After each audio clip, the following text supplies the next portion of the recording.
Good day, ladies and gentlemen. Welcome back to another edition of Mere Tradition. We're going to continue our study on modernism here today. And as I said in the last episode, we're going to deal exclusively with matters pertaining to the scriptures and how modernism has infected biblical scholarship. And we'll see that it follows from the philosophy, it goes into the history, which we talked about in the last episode, and it results in a problem in biblical scholarship that is still rampant today. We're going to talk about that. Stay tuned.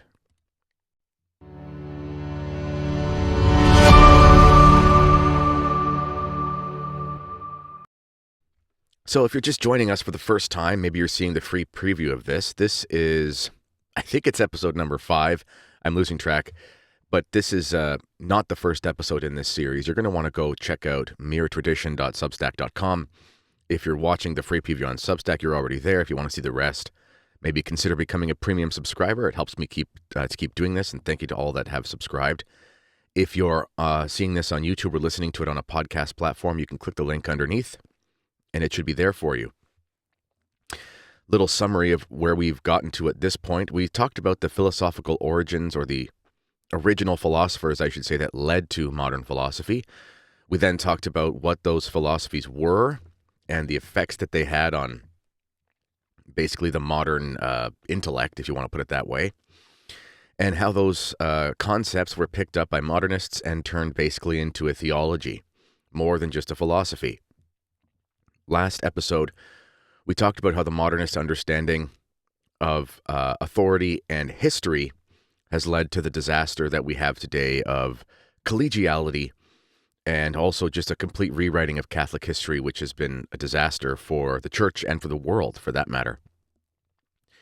As I said, today we're going to be transitioning to the modernist understanding of the scriptures, and we're going to see that it's not just something relegated to super liberals, but it's something that is common in what we would call, in scare quotes, conservative Catholic scholarship. Little background. At the time of the council and before the council, the term conservative meant what we would call a traditionalist today. And the term liberal meant what we would call a conservative Catholic today. So many of the liberals at the time of the council were men like Cardinal Ratzinger, von Balthasar, Karl Wojtyła. These were men who were looked at even with suspicion in some cases, not to say that they had been condemned as heretics, but that their methods and their ideas were more in keeping with liberal trends than what were called conservative trends. But as things have gone so wacky and left-wing, in our church today, men like Cardinal Ratzinger, although I do believe he sort of cooled off in his later age, some people like to disagree with me on that, but when you look at what Ratzinger wrote when he was a young theologian, and I'm going to show one of the things that he wrote today, it doesn't look like older Ratzinger. Definitely the terminology was still there. Definitely he was still a personalist and whatnot. But the way that the conclusions he came to were much more right-wing, if you want to use that sort of political spectrum. They were much more right-leaning than they were centrist or left-leaning like they were earlier in his career. And we're going to show evidence of that. But just a little background. So when we talk about conservatives and liberals at the time of the council, we really mean like the conservative group, the Cetus Internationalis Patrum, which was basically a group that advocated against liberalism at the council. That included men like Archbishop Marcel Lefebvre, who referred to his confreres as conservatives. But today we would think of conservatives like places like Catholic Answers, contemporary mainstream scholars out of places like the Augustine Institute and Steubenville. And some of them can be traditionalists, but there's also a lot of the conservatives who herald a lot of these scholars that really are liberals in the technical sense, but in the spectrum we're in today, they look like conservatives because liberals today are men like Father James Martin, and that's a whole other story. Anyway, I'm going to bring up Pascendi here, and we're going to get into it.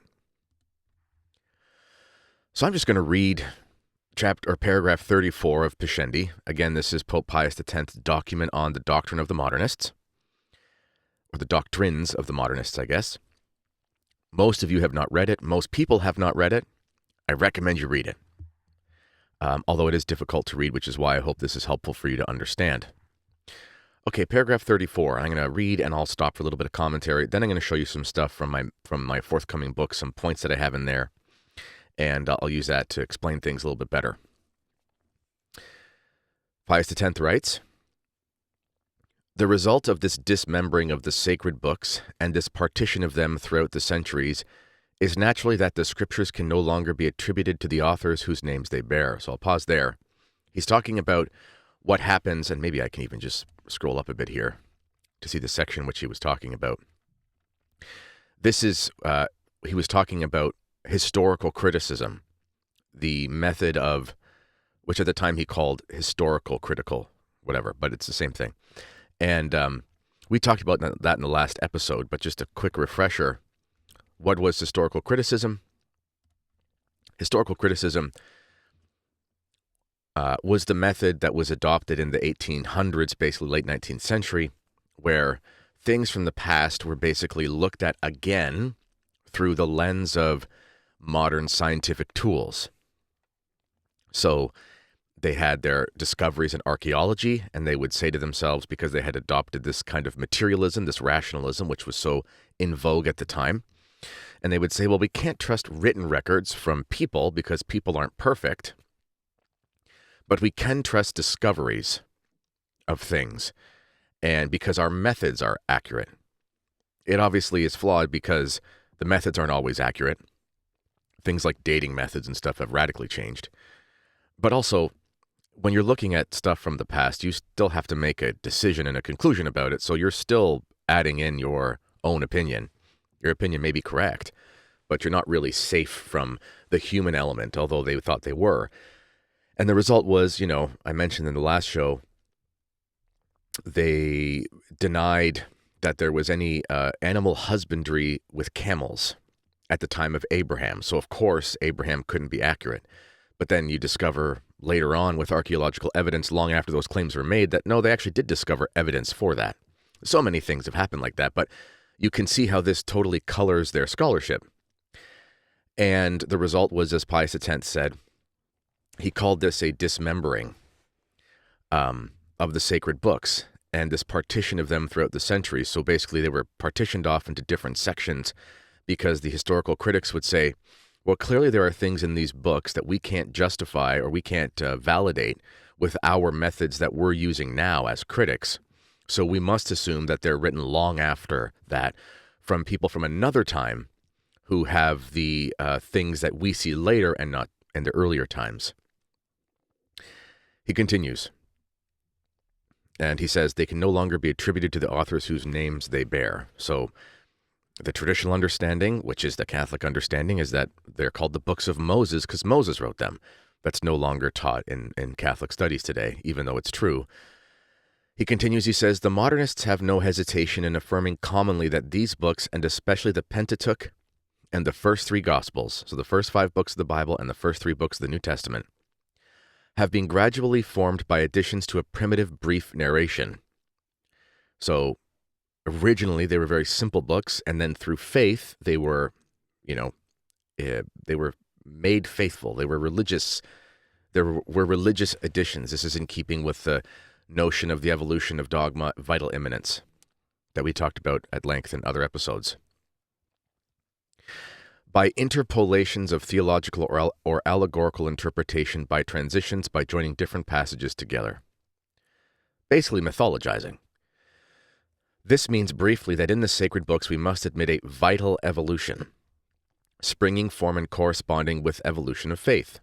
The traces of this evolution, they tell us, are so visible in the books that one might almost write a history of them. Indeed, this history they do actually write, and with such an easy security, that one might believe them to have their own eyes, seen the writers at work through the ages, amplifying the sacred books.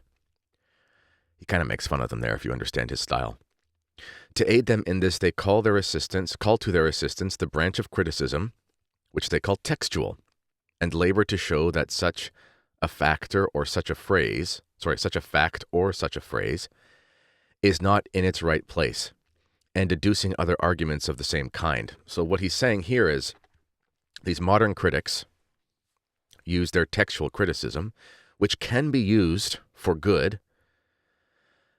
and I touched on that in the last episode, and it can be used for good, Because as we've learned more about texts, as we've learned more about archaeology, we do find more and more that things are validated by our quote-unquote scientific findings.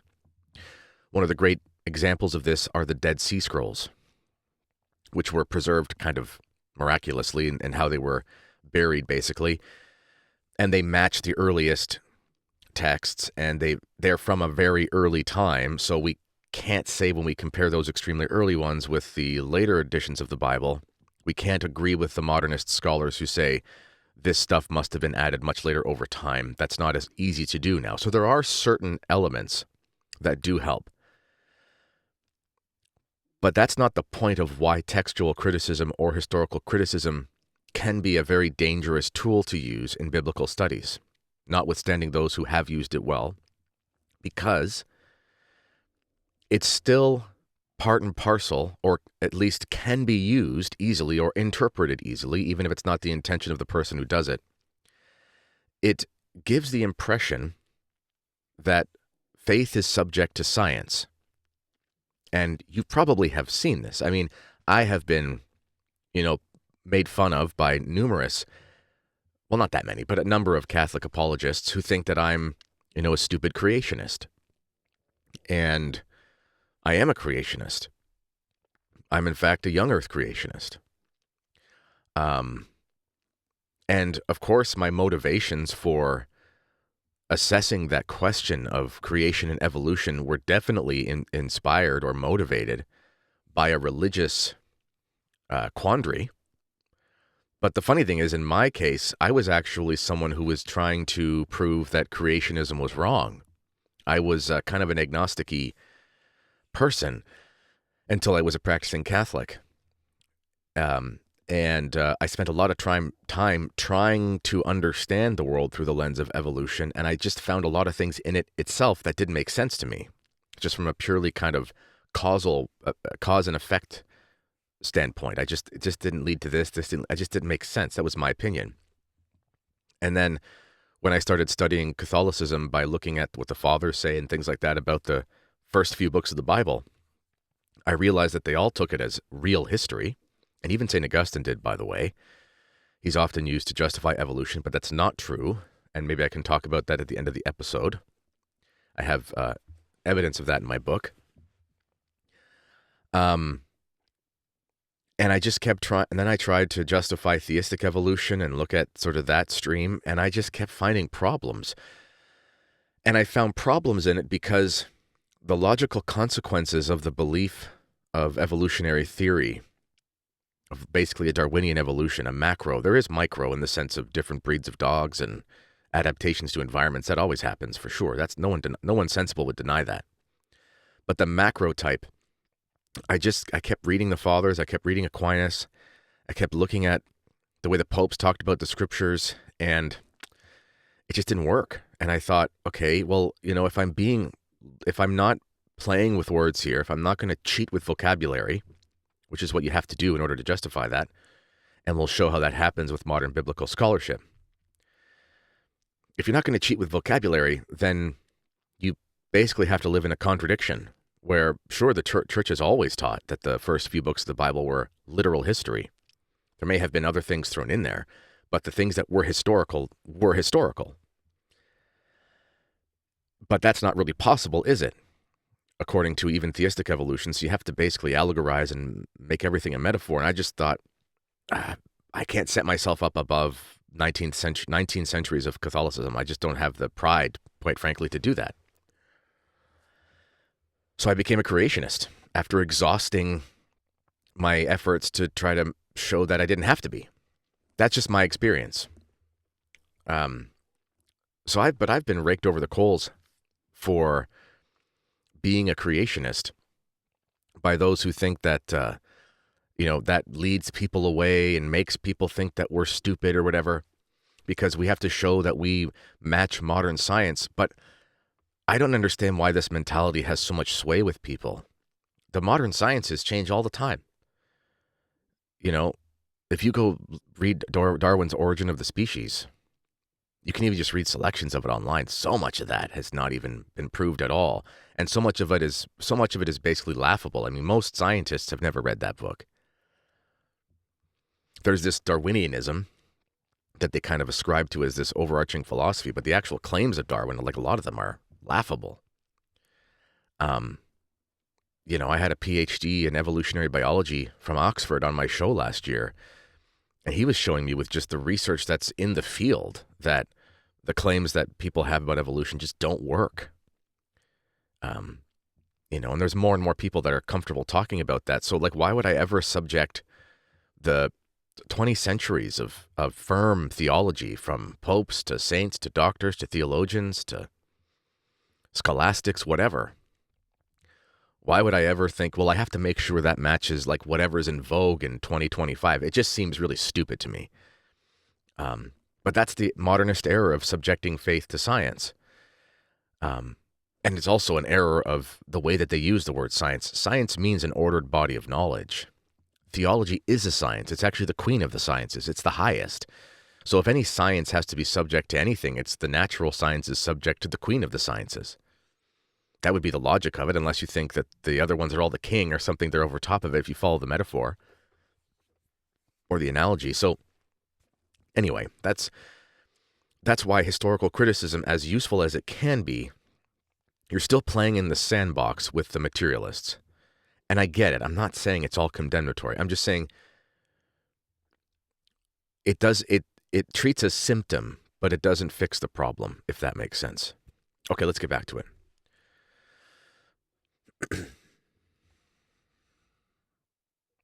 Textual criticism. Okay, and then they say, which they call textual, and label to show that such a fact or such a phrase is not in its right place, and adducing other arguments of the same kind. They seem, in fact, to have constructed for themselves certain types of narration and discourses upon which they base their decision as to whether a thing is out of place or not. So they decide what types of literature belong where based on what they think should be the literature of the time that they're wrong about. Judge, if you can, how men with such a system are fitted for practicing this kind of criticism. To hear them talk about their works on the sacred books, in which they have been able to discover so much that is defective, one would imagine that before them nobody ever even glanced through the pages of Scripture, whereas the truth is that a whole multitude of doctors, and this is my opinion here, and I thought this before I read Pascendi, infinitely superior to them in genius, in erudition and sanctity, have sifted the sacred books in every way, and so far from finding imperfections in them, have thanked God more and more the deeper they have gone into them, for his divine bounty in having vouchsafed to speak thus to men. This is exactly what I was saying. Those imbibed with this modern spirit, they basically just think, well, all of those theologians who thought of Genesis as literal, they just didn't really know what I know. And Pius X is saying, you fools. Like, do you think you're smarter than all of them? And, the idea of evolution isn't new, for example. It's not. It's Lucretius was talking about it. I think Democritus was back in the days of antiquity. Like, it's not a new thing. And Darwin was talking about it from a purely philosophical or historical hypothesis. It wasn't because he had data. It's because he thought it might have happened. It's always been around. Unfortunately, these great doctors did not enjoy the same aids to study that are possessed by the modernists for their guide and rule, a philosophy borrowed from the negation of God, and a criterion which consists of themselves. And that, my friends, is a money line. I'm going to read that again. That describes everything. That describes all the major modern guys, even the ones you call conservative. He says, unfortunately, these great doctors, so he's speaking sarcastically here. These great doctors did not enjoy the same aids to study that are possessed by the modernists for their rule and guide. So he's saying, this is how modernists think. Well, yeah, Thomas Aquinas was super smart, but, he didn't have the Discovery Channel. Come on. Thomas, St. Augustine was super intelligent, but he didn't know who Bill Nye was. So, how smart could he be? I'm being a little bit facetious here, but most people who talk about science don't actually have as much of a scientific background as they say they do. I remember one time having like a 3-hour debate with a guy who was trying to prove to me that and this was in a personal life thing, it wasn't online. He was trying to prove to me that I was an idiot about creation. And it's impossible to win a debate against one of these guys because they use a slippery modernist vocabulary and they're nominalists, which is what we talked about earlier in the series. So terms kind of mean what you want them to mean. But at one point, he was trying to prove to me that they have proven that evolution can lead to new species. And he said basically they had this, and this was his example. And this guy has his degrees in science and all that kind of stuff. He's read the literature, and this is what he came up with. And he's like, there's these rats, and they basically took them from the same clan of rats, and then they bred them separately for however many generations, and certain things happen, and then they couldn't breed together again. And therefore, they're different species because, in his opinion of species, it meant they could not breed together. Well, there's many problems with that. For one, these were inbred rats. So a lot of human beings can't breed together if they're really inbred. Number two, and you can go watch my show with the evolutionary biologist from last year if you find it on my channel. Pretty easy to find on my YouTube channel. I think it was on my Substack as well. I mean, some of the scientists don't even use that as their criterion for species. So you can have a different species, but they can still breed together. So they'll talk about different species of birds, but the birds can still breed together. So even there, it's like you're not actually proving, and that's in the mainstream literature. And anyway, this is to try to show my point here, to demonstrate what I'm saying is that even when you talk to these people who have their chops in science, in the natural sciences, there's not even a consensus amongst them. And scientists are not wizards or magicians. The whole idea that people will say things like, well, you don't understand, you're not a scientist. And it's like, well, okay, if you can't understand if you're not a scientist, then nobody can become a scientist. Think about it. How do you become a scientist? Whatever that means, whether it's a chemist or a doctor or whatever, some type of person who works with science. You go to school when you're like 18 years old. And you read books and go to classes for 4 years and you get a degree. And then you're a scientist. Well, how could you become one if you can't understand it? Because until you have your certification, you don't count as a scientist, do you? In the minds of these scientists. Yet you're studying their works and they're giving you passing grades, which means you do understand it, but you're not yet one. It's absurd. You can understand science if you can read. You don't have to have a degree in it to understand it. You can understand if something is contradictory in scientific literature if it doesn't match the laws of reason. Because science can't escape laws of reason. It can't make things that are contradictory just because it says so. Because science isn't magic. It's a material pursuit in a world governed by laws. And those laws are primarily metaphysical, and then there are physical manifestations thereof of those principles. Just like with mathematics, just like with grammar, etc. You can understand science if you're not a scientist. Otherwise, nobody would become one. Let's get back to it. And he says, this philosophy, this modern scientific philosophy, is borrowed from the negation of God and a criterion which consists of themselves. Which is true. It's from modern philosophy, which is atheist, essentially. So they're borrowing methods from atheists. And the criterion is themselves.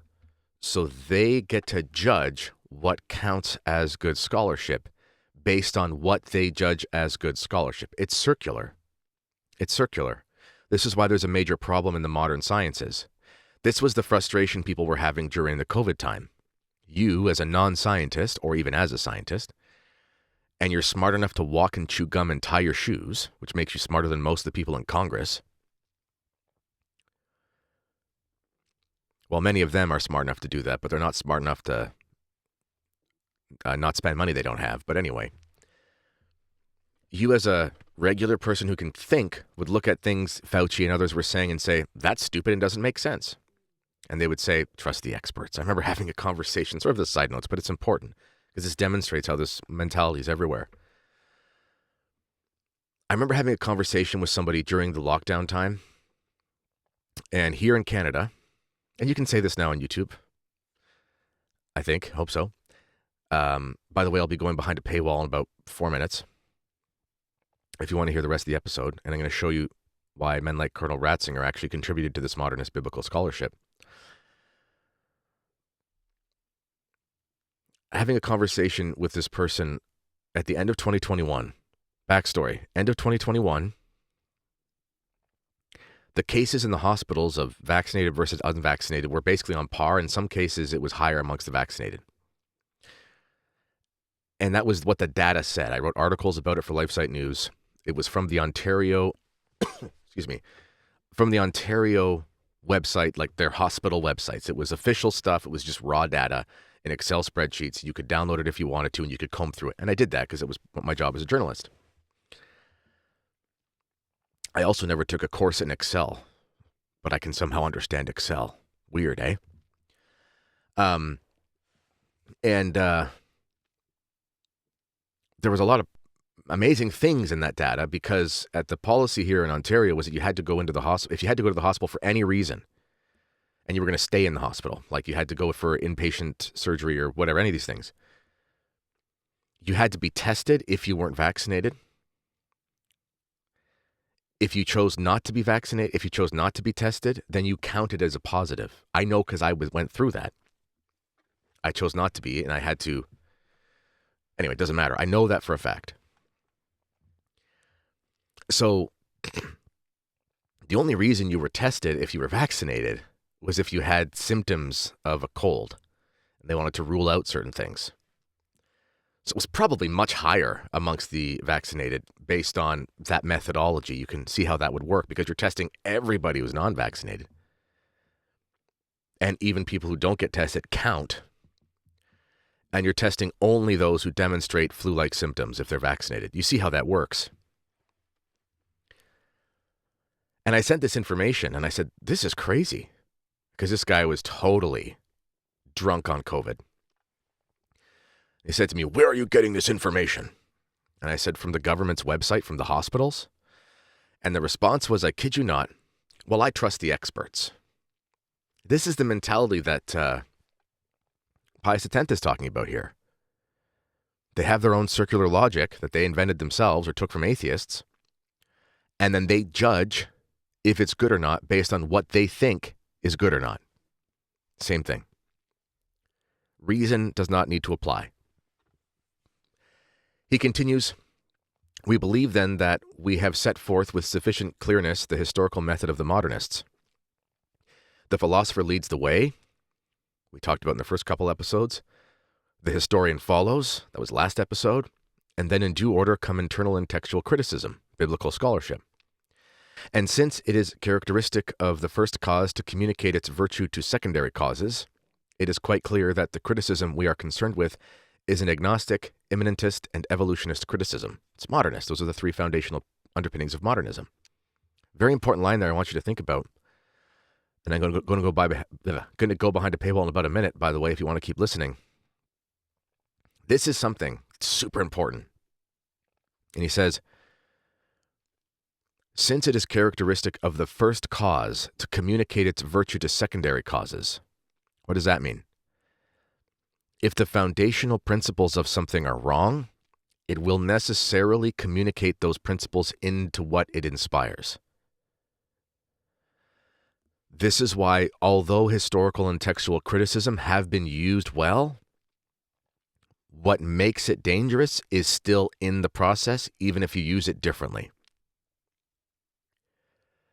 This is why we have to be very careful when we adopt philosophies from atheists. The atheists may not be wrong about certain things, but if you're talking about theology and you're using a philosophy that negates the supernatural, you can't use that because it will communicate its virtue, meaning it will communicate its strengths, its characteristics, to what it inspires.